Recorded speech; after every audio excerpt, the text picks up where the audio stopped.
आप सभी का हार्दिक स्वागत है। शुरू करते हैं आज के करंट अफेयर्स।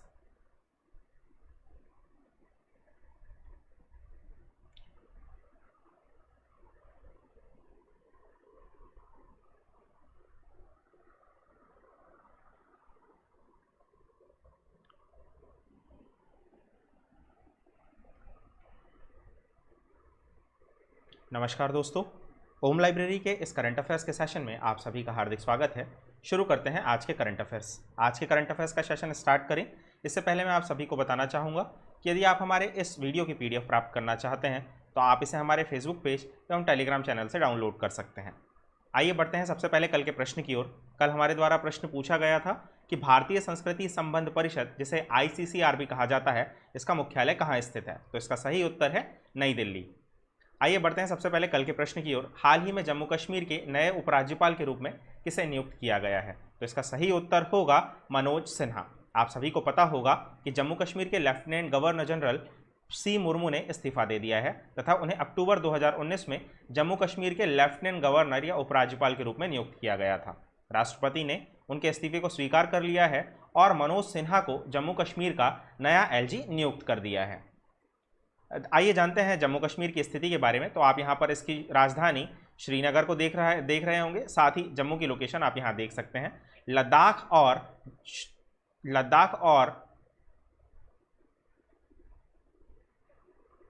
और जम्मू कश्मीर के एरिया को डिवाइड किया गया है, आप इसको भी देख पा रहे होंगे। आइए जानते हैं जम्मू कश्मीर के विषय में। अनुच्छेद 370 को निलंबित करने के बाद सरकार ने 31 अक्टूबर 2019 को जम्मू कश्मीर को केंद्र शासित प्रदेश जम्मू कश्मीर और केंद्र शासित प्रदेश लद्दाख में पुनर्गठित कर दिया था। इसकी शीतकालीन राजधानी जम्मू है और इसकी ग्रीष्मकालीन राजधानी श्रीनगर है। इस क्षेत्र की महत्वपूर्ण घाटियाँ कश्मीर घाटी, तवी घाटी, चिनाव घाटी, पुंछ घाटी, सिंध घाटी और लीदर घाटी है। इस क्षेत्र से होकर बहने वाली नदियों में तवी, रावी, झेलम और चिनाव है। केंद्र शासित प्रदेश जम्मू और कश्मीर, हिमाचल प्रदेश, पंजाब इसके पड़ोसी राज्य हैं। बढ़ते हैं अगले प्रश्न की ओर। दुनिया का सबसे ऊंचा रेल पुल कहां बनाया जा रहा है? तो इसका सही उत्तर होगा जम्मू एवं कश्मीर। आप सभी को पता होगा कि चिनाव नदी पर दुनिया का सबसे ऊंचा पुल 2021 में बनकर तैयार हो जाएगा, जो जम्मू कश्मीर राज्य में है। पुल पूरा होने के बाद 2022 तक कश्मीर घाटी को पूरे भारत से जोड़ दिया जाएगा। इस पुल की कुल लंबाई 467 मीटर होगी तथा यह नदी तल से 359 मीटर ऊंचाई पर होगा। इसकी डिज़ाइन इस तरह से की गई है कि यह 266 किलोमीटर प्रति घंटे तक की हवा को झेल सकता है तथा परियोजना का कार्यान्वयन प्रधानमंत्री के विशेष पैकेज के तहत 80,668 करोड़ रुपए के से हो रहा है। बढ़ते हैं अगले प्रश्न की ओर। हाल ही में सेबी के वर्तमान अध्यक्ष अजय त्यागी को निम्नलिखित में से कब तक विस्तार दे दिया गया है? तो इसका सही उत्तर होगा फरवरी 2022। सेबी के वर्तमान अध्यक्ष अजय त्यागी को 2022 फरवरी तक के लिए एक्सटेंशन दे दिया गया है। जानते हैं इनके विषय में। सरकार ने सेबी के वर्तमान अध्यक्ष अजय त्यागी का कार्यकाल 18 महीने बढ़ाकर फरवरी 2022 तक कर दिया है। यह एक्सटेंशन 1 सितंबर 2020 से 28 फरवरी 2022 तक प्रभावी होगा। उन्हें मार्च 2017 में 3 साल की अवधि के लिए नियुक्त किया गया था तथा उन्हें फरवरी 2020 में 6 महीने का लंबा विस्तार भी दिया गया था।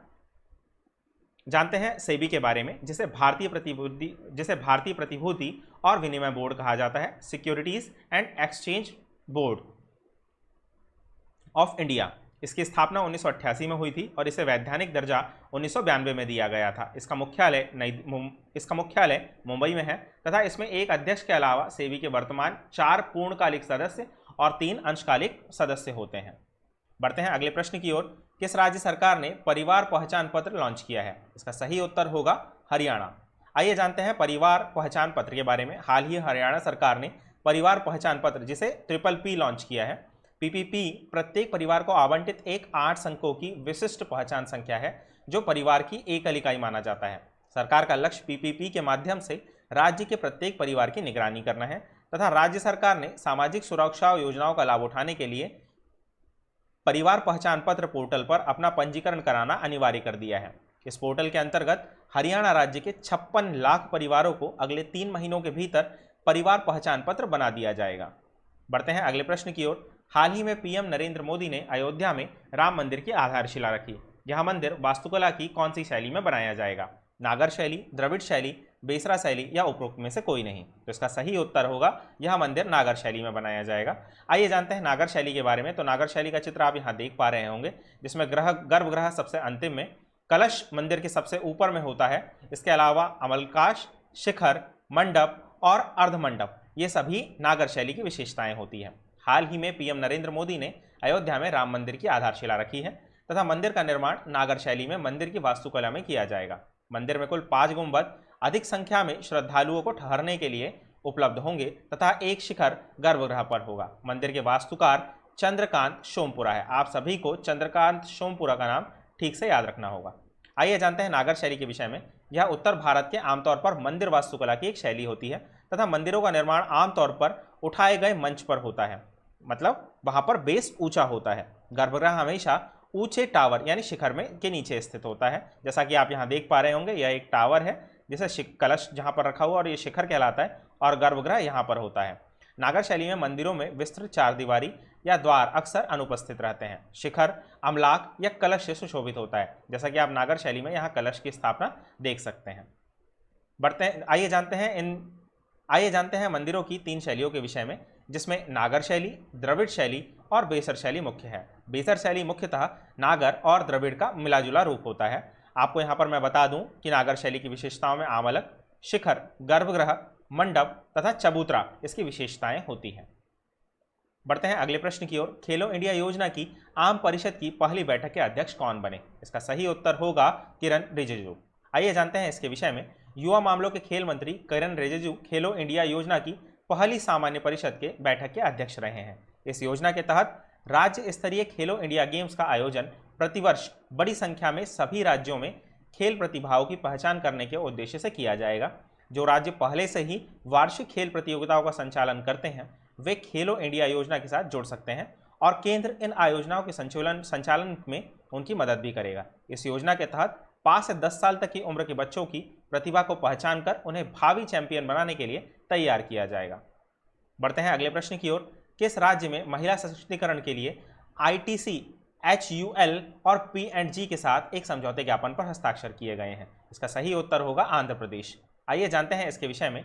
आंध्र प्रदेश ने राज्य की महिलाओं को सशक्त बनाने के लिए Hindustan Unilever limited, Procter and Gamble और ITC लिमिटेड के साथ एक समझौते ज्ञापन पर हस्ताक्षर किए हैं। राज्य सरकार 12 अगस्त 2020 को YSR छेंदूपा का शुभारंभ करेगी, जिसके तहत अनुसूचित जाति, अनुसूचित जनजाति तथा BC और अल्पसंख्यक महिलाओं को 75,000 रुपये की वित्तीय सहायता दी जाएगी, जो 45 से 60 साल की उम्र तक के लिए होगी। बढ़ते हैं अगले प्रश्न की ओर। हाल ही में किस केंद्र शासित प्रदेश के लेफ्टिनेंट गवर्नर ने ब्लॉक डेवलपमेंट फंड के निर्माण को मंजूरी दे दी है? तो इसका सही उत्तर होगा जम्मू एवं कश्मीर। आइए जानते हैं इसके विषय में। कोष का निर्माण संविधान के विकास कोष की तर्ज पर किया जाएगा। ब्लॉक डेवलपमेंट काउंसिल अध्यक्षों को ब्लॉक स्तर पर स्थानीय विकास कार्यों के लिए प्रत्येक को 25 लाख रुपए मिलेंगे। साथ ही 31 अक्टूबर 2019 को जम्मू और कश्मीर को केंद्र शासित प्रदेश जम्मू और कश्मीर केंद्र शासित प्रदेश लद्दाख में पुनर्गठित किया गया था। बढ़ते हैं अगले प्रश्न की ओर। किस संगठन ने राष्ट्रीय सहकारी विकास निगम NCDC का सलाहकार कॉपट्यूब NCDC चैनल लॉन्च किया है? तो इसका सही उत्तर होगा राष्ट्रीय सहकारी विकास निगम। जानते हैं इसके विषय में। राष्ट्रीय सहकारी विकास निगम द्वारा सहकार कॉपट्यूब NCDC चैनल लॉन्च किया गया है। केंद्रीय कृषि एवं किसान कल्याण मंत्री नरेंद्र सिंह तोमर ने 4 अगस्त 2020 को इसकी पहल की है तथा इस चैनल के जरिए हिंदी तथा 18 राज्यों की क्षेत्रीय भाषाओं के कार्यक्रम प्रसारित होंगे। सहकारी समितियों के गठन का व पंजीकरण के मार्गदर्शक वीडियो को भी जारी किया जाएगा। यह पहल भारत को वन नेशन वन मार्केट की ओर ले जाने में मदद करेगी तथा यह देश को दुनिया का खाद्य कारखाना बनाएगी। बढ़ते हैं अगले प्रश्न की ओर। किस संस्थान को गांधीवादी युवा तकनीक नवाचार पुरस्कार से सम्मानित किया गया था? IISc, IIT Madras, IIT Kharagpur या निम्हांस? इसका सही उत्तर होगा IIT खड़गपुर। आइए बढ़ते हैं अगले प्रश्न की ओर। महिला उद्यमिता और सशक्तिकरण WEE कोहॉर्ट पहल किस संस्था द्वारा शुरू की गई है? तो इसका सही उत्तर होगा IIT दिल्ली द्वारा इसे शुरुआत किया गया है। बढ़ते हैं अगले प्रश्न की ओर।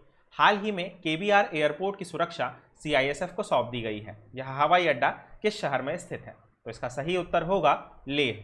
यह हवाई अड्डा लेह में स्थित है, जिसे KBR एयरपोर्ट कहा जाता है। आइए जानते हैं इसके विषय में।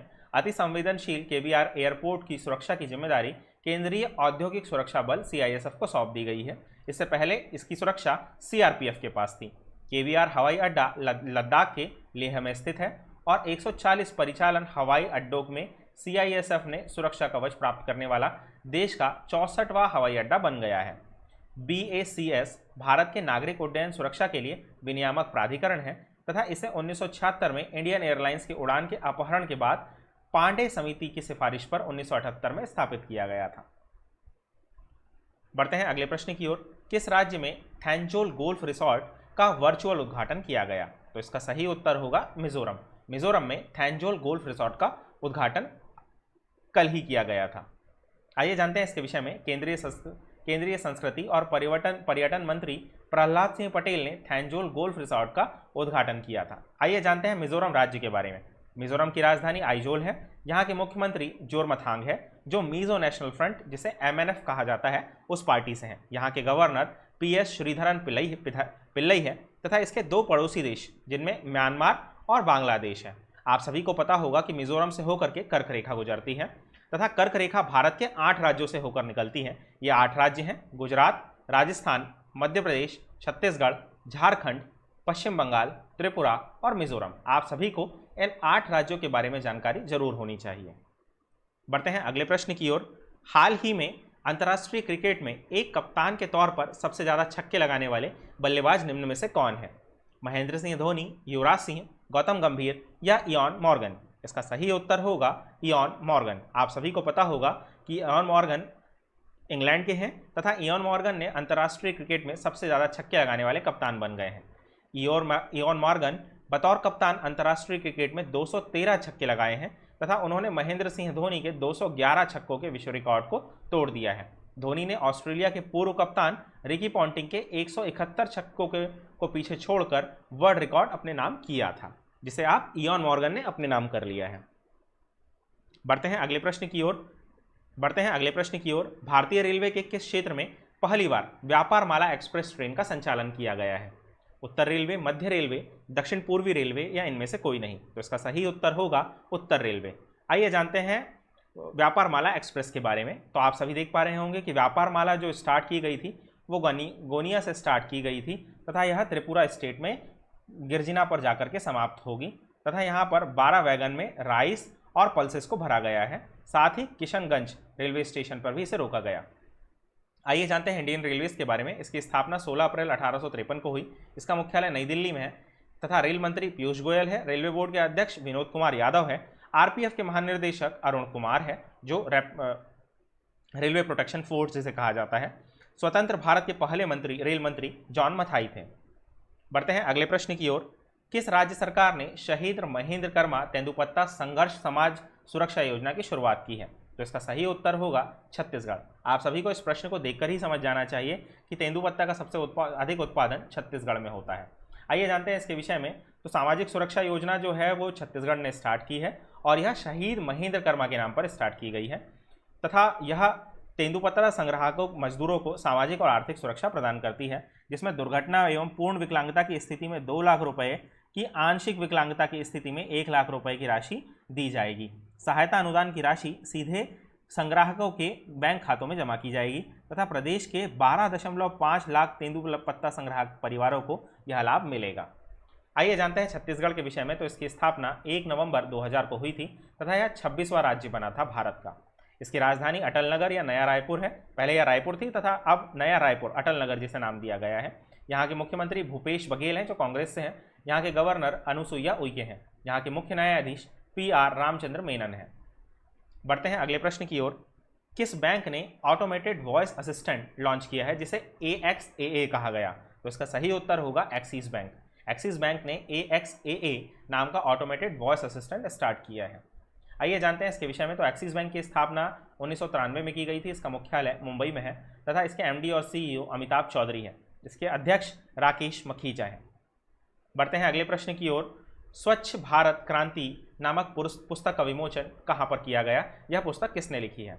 गजेंद्र सिंह शेखावत, स्मृति ईरानी, उपर्युक्त दोनों या विपिन शर्मा? तो इसका सही उत्तर होगा गजेंद्र सिंह शेखावत और स्मृति ईरानी दोनों ने मिलकर यह स्वच्छ भारत क्रांति नाम से एक किताब लिखी है। आप सभी को इसका टाइटल याद रखना होगा स्वच्छ भारत क्रांति, जहाँ पर मोदी जी की फोटो लगी हुई है, जिसे स्मृति जुबिन ईरानी और गजेंद्र सिंह शेखावत जो कि केंद्रीय मंत्री जल शक्ति मंत्रालय और यह केंद्रीय मंत्री महिला एवं बाल विकास मंत्रालय स्मृति ईरानी है। बढ़ते हैं अगले प्रश्न की ओर। मारुति सुजुकी का नेक्सा बॉन्ड शुरुआत में 5 साल में देश का कौन सा सबसे बड़ा खुदरा वाहन ब्रांड बन गया है? तो इसका सही उत्तर होगा तीसरा सबसे बड़ा ब्रांड यह बन गया है। जानते हैं इसके विषय में। मारुति सुजुकी का तीसरा नेक्सा बॉन्ड शुरुआत में 5 साल में देश का तीसरा सबसे बड़ा खुदरा बॉन्ड बन गया है। नेक्सा की अभी कार बाजार में 11% से कुछ अधिक हिस्सेदारी है तथा मारुति की सालाना बिक्री में यह 20% से ज़्यादा योगदान देता है। बढ़ते हैं अगले प्रश्न की ओर। हाल ही में क्रोएशियाई व जर्मन शोधकर्ताओं ने किस देश में वर्षा वनों के ट्रविक हॉपर की एक नई प्रजाति क्लैनेडोट भास्करी की खोज की है? तो इसका सही उत्तर होगा श्रीलंका। आप सभी को पता होगा कि इस प्रजाति की खोज श्रीलंका में की गई है। ट्विग हॉपर की इस नई प्रजाति क्लैनेडोट भास्करी का नामकरण केरल वन अनुसंधान संस्थान के एक युवा संरक्षण जीव विज्ञानी व टिड्डी विशेषज्ञ धनेश भास्कर के नाम पर रखा गया है। आप सभी को मैं बता दूं दोस्तों कि हम इस चैनल पर आप सभी के लिए लेकर आते हैं सबसे अधिक करंट अफेयर्स के प्रश्नों का संग्रह, जो कि रात को 12 बजे लाइव क्लास के माध्यम से आप सभी को बताया जाता है। बढ़ते हैं अगले प्रश्न की ओर। NIDM निम्नलिखित में से किसके सहयोग से हाइड्रो मौसम संबंधी खतरों के जोखिम में कमी पर एक वेबिनार श्रृंखला आयोजित कर रहा है? तो इसका सही उत्तर होगा भारतीय मौसम विभाग, जिसे भारतीय मौसम विभाग ने शुरू किया है, जो एक वेबिनार श्रृंखला है। आइए जानते हैं इसके विषय में। तो IMD, जिसे इंडियन मेट्रोलॉजिकल डिपार्टमेंट भी कहा जाता है, कि सहयोग से NIDM द्वारा हाइड्रो मौसम संबंधी खतरों के जोखिम की कमी पर एक वेबिनार श्रृंखला का आयोजन किया गया है। श्रृंखला में 4 वेबिनार है तथा वे थंडर स्टॉर्म और लाइटनिंग, क्लाउड बस्ट और फ्लड्स, साइक्लोन और स्टॉर्म सर्ज और क्लाइमेट चेंज और एक्सट्रीम वेदर इवेंट्स पर ध्यान केंद्रित करते हैं। बढ़ते हैं अगले प्रश्न की ओर। हाल ही में DCGI ने फेविपिलीवर से जेनेरिक संस्करणों के निर्माण के लिए 2 फार्मा कंपनियों को मंजूरी दी है। इन कंपनियों के नाम क्या क्या हैं? तो इसका सही उत्तर होगा जेनेरा और BDR। आइए जानते हैं इसके विषय में। हाल ही में 2 फार्मा कंपनियों जेनेरा और BDR को drug controller general of India, जिसे DCGI कहा जाता है, के द्वारा कोविड-19 के हल्के से मध्यम लक्षणों वाले रोगियों के इलाज के लिए फेविपिराविल टैबलेट के जेनेरिक संस्करण बनाने की अनुमति दे दी गई है। जेनेरा एक हैदराबाद आधारित फार्मा कंपनी है जो बायोफॉर इंडिया फार्मास्यूटिकल्स की पूर्ण स्वामित्व वाली सहायक कंपनी है, जबकि BDR मुंबई स्थित फार्मा कंपनी है। बढ़ते हैं अगले प्रश्न की ओर। सरकार ने गरीब कल्याण रोजगार अभियान के तहत 17 करोड़ मानव दिवस रोजगार प्रदान किए हैं। रोजगार कल्याण रोजगार अभियान कब शुरू किया गया था? तो इसका सही उत्तर होगा 20 जून 2020। आप सभी को याद होगा कि लॉकडाउन के दौरान रोजगार अभियान की शुरुआत की गई थी, जो 20 जून 2020 को शुरू किया गया था, जो कि ग्रामीण बाहर से अपने शहरों में वापस आ रहे थे, ये उनके लिए शुरू किया गया था।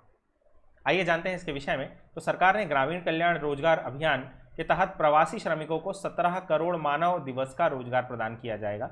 गरीब कल्याण रोजगार के अभियान 6 राज्यों के गांवों से लौटने वाले प्रवासी श्रमिकों को रोजगार प्रदान किया जाएगा। इन राज्यों के नाम होंगे बिहार, झारखंड, मध्य प्रदेश, उड़ीसा, राजस्थान और उत्तर प्रदेश। अभियान के तहत सरकार जल संरक्षण संरचनाओं, ग्रामीण घरों, पशु शेडों, खेत तालाबों तथा सामुदायिक स्वच्छता परिसर जैसी संरचनाओं के निर्माण पर जोर दे रही है। बढ़ते हैं अगले प्रश्न की ओर। भारत की पहली ICMR स्वीकृत मोबाइल RT-PCR कोविड-19 MITR का उद्घाटन किया गया। यह प्रयोगशाला किस संस्था द्वारा डिजाइन और विकसित की गई है? तो इसका सही उत्तर होगा भारतीय विज्ञान संस्थान बेंगलुरु के द्वारा इसे विकसित किया गया है। दोस्तों, मैं आप सभी को बताना चाहूँगा कि हम अपने इस YouTube चैनल पर सबसे ज़्यादा प्रश्नों का संग्रह लेकर आते हैं, क्योंकि हमारा ऐसा मानना है कि यदि आप उस दिन के करंट अफेयर्स के अधिक से अधिक प्रश्नों का अभ्यास करेंगे तो आपके करंट अफेयर्स वैसे ही मजबूत हो जाएंगे। और यह एकमात्र ऐसा चैनल है जहां पर हम 24 से 25 प्रश्नों का संग्रह प्रतिदिन आपके लिए लेकर आते हैं। साथ ही आपको यह भी बात ध्यान देनी होगी कि हम किसी भी प्रकार के कोई रिपीट क्वेश्चंस यहाँ पर नहीं लेकर आते हैं।